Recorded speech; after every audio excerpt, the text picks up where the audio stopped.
Olá, quarto ano. Hoje a nossa atividade é de História. História, página 84 e 87. Nós vamos falar um pouco sobre as capitanias hereditárias.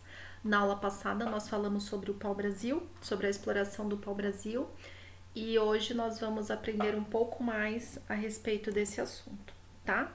Em primeiro lugar, lembrando que aqui no Brasil, na área brasileira, os portugueses eles montaram algumas feitorias. O que eram as feitorias? Eram aqueles espaços onde eles guardavam a madeira já cortadinha. Essa madeira já ficava pronta para quando o navio chegasse. Eles apenas colocavam as madeiras dentro do navio e eles levavam embora para a Europa.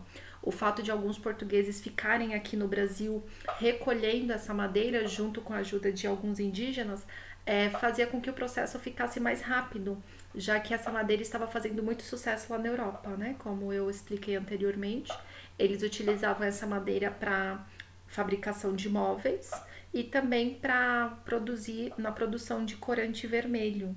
Então, as feitorias, como do Brasil, de Portugal até o Brasil, eles levavam bastante tempo, né? Naquela época tudo era feito por navios.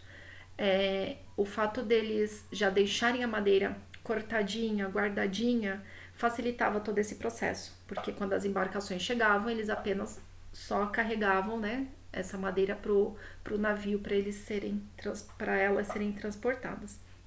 Só que o que aconteceu? Como essa madeira ela começou a fazer muito sucesso lá na Europa, outros países começaram a invadir as terras brasileiras. Um desses países que mostra aí na apostila de vocês foram os franceses. Os franceses eles começaram a ter muito interesse pela madeira e eles começaram a invadir o nosso território em busca dessa madeira também, tá? Como vocês sabem, o território brasileiro é muito extenso. Hoje o Brasil é o maior país da América do Sul. Só que naquela época eles nem tinham essa noção de imensidade. Então, para eles, o território brasileiro era só esse espaço, embora já fosse um espaço grande, tão grande que eles não conseguiam tomar conta de toda a parte de litoral. Então, por exemplo, se eles estavam ali na Bahia, eles não tinham controle nenhum de quem estava desembarcando lá em Pernambuco, lá em outro lugar, né? Não tinha como eles terem essa noção. E por conta desses conflitos, o rei de Portugal ele ficou muito preocupado, ele ficou com medo de algum outro país europeu tomar conta das terras brasileiras. Então, o rei de Portugal ele teve uma ideia, ele decidiu transformar o Brasil numa colônia, tá? Qual é a diferença de colônia para o que estava acontecendo? Até então, só ficavam poucos portugueses aqui no Brasil com o objetivo de cortar e deixar a madeira pronta. Só que com a colonização, uma coisa mudaria. Alguns portugueses, eles iriam morar aqui no Brasil, tá? Então, aí na apostila de vocês tem o significado de colônia, que é o território conquistado e dominado por um país ou povo que tem o objetivo de explorá-lo permanentemente. Então, a partir de agora, o rei de Portugal decidiu que não, é melhor alguns portugueses ficarem morando lá no Brasil para que nenhum outro país invada as nossas terras. Mas surgia um problema: como habitar um território tão grande? Quando nós vamos até a praia, a gente olha para aquele horizonte de terra de todos os lados, a gente não consegue ver o fim, não é? Agora imagina toda aquela área brasileira, né, só povoada por indígenas que não tinham interesse nenhum no comércio. E os portugueses, sabendo que outros europeus estavam invadindo seu território, devem ter ficado loucos da vida. E então o rei de Portugal decidiu isso. É melhor eu colonizar, né, levar pessoas para morar nessas terras brasileiras. Então ele teve uma ideia. Ele decidiu transformar o Brasil em capitanias hereditárias. Aqui eu coloquei para vocês o desenho de um mapa antigo, que era a visão que eles tinham, né, a noção que eles tinham do tamanho do Brasil. E o rei ele decidiu doar cada pedacinho de terra para um capitão-mor, que nós vamos chamar de donatário. Cada pedacinho de terra naquela época era chamado de capitania. Hoje nós chamamos alguns lugares de capitais, não é? Por exemplo, capital de São Paulo, capital do Rio de Janeiro. Mas naquela época, cada pedacinho de terra foi chamada de capitania. E por que elas eram hereditárias? Porque passava de pai para filho. Tudo que é passado de pai para filho é hereditário. Por isso que Cada pedacinho de terra ficou conhecido como capitanias hereditárias, ok? E o dono de cada capitania era o donatário.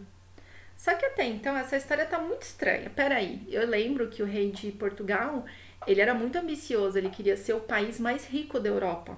Está meio estranho, né? Ah, eu vou doar essas terras. Como assim? Não era bem assim. O rei de Portugal ele não era tão generoso assim. Primeiro, ele pensou em dividir as terras em capitanias. Fez isso. Cada capitania, ele pensou em doar para um capitão-mor, que era o donatário. Só que esse donatário não era qualquer pessoa. Era uma pessoa nobre que tinha condições financeiras para fazer a sua capitania crescer. Além disso, o rei de Portugal, ele deu, além do pedaço de terra, ele deu a cada donatário uma carta registrada que continha direitos e deveres. Alguns dos direitos dos donatários era governar a capitania do jeito que ele bem entendesse. Ele poderia distribuir a sua terra para quem ele quisesse. Por exemplo, eu achei minha capitania muito grande, posso levar uns parentes meus e vender um pedacinho de cada terra? Cada donatário podia fazer o que quisesse com suas terras. Eles também podiam criar suas próprias regras e podiam também escravizar os índios. Mas eles também eles tinham alguns deveres, como por exemplo, pagar impostos, fundar vilas, combater índios e plantar a cana-de-açúcar. Então veja que o rei de Portugal ele tinha interesses financeiros no final da história, né? Por exemplo, de todas as capitanias hereditárias, cada donatário tinha que dar um imposto para o rei de tudo que eles produzissem. Então o rei ganharia muito lucro em cima disso. Além disso, eles também tinham que plantar a cana-de-açúcar. Naquela época, a cana-de-açúcar ela era muito valiosa. Na apostila até compara o preço dela, fala que ela era vendida como se fosse ouro. Hoje vocês sabem que não é qualquer pessoa que consegue um ouro. Se você quiser comprar qualquer peça de ouro, qualquer joia que contenha ouro, é caro. Agora você imagina, para tomar um café com açúcar tinha que pagar caro. Então o ouro ele era muito valorizado na Europa. E como eles haviam descoberto que aqui no Brasil era uma terra que tinha um clima bom, a terra boa para plantar, eles decidiram que cada donatário eles tinham a obrigação de plantar a cana-de-açúcar para vender para a Europa. Claro, todo o dinheiro que eles conseguissem, eles tinham que dar uma certa quantia para o rei. Ok? Então essas eram as listas dos deveres e dos direitos de cada donatário. Então eu coloquei aqui para vocês a divisão das capitanias hereditárias, tá? É interessante que alguns nomes dessas capitanias nós utilizamos até hoje, né? Por exemplo, Maranhão, Ceará, Pernambuco. E tem algumas que mudaram, por exemplo, Ilhéus, né? Não existe nenhum... Existe Ilhéus, mas não virou estado. Espírito Santo virou um estado, alguns nomes a gente conhece, outros nem tanto. Então, o que há de interessante nesse mapa? De todas as capitanias, apenas 2 prosperaram, apenas 2 deu certo. Por quê? Porque primeiro nem muitas capitanias foram doadas, né? O rei ele não conseguiu muitos donatários que demonstrassem interesse de vir para cá. Porque você imagina, lá em Portugal, eles tinham uma vida mais confortável, já praticavam comércio, eles tinham conhecimento da escrita, eles estavam mais civilizados em comparação com o Brasil.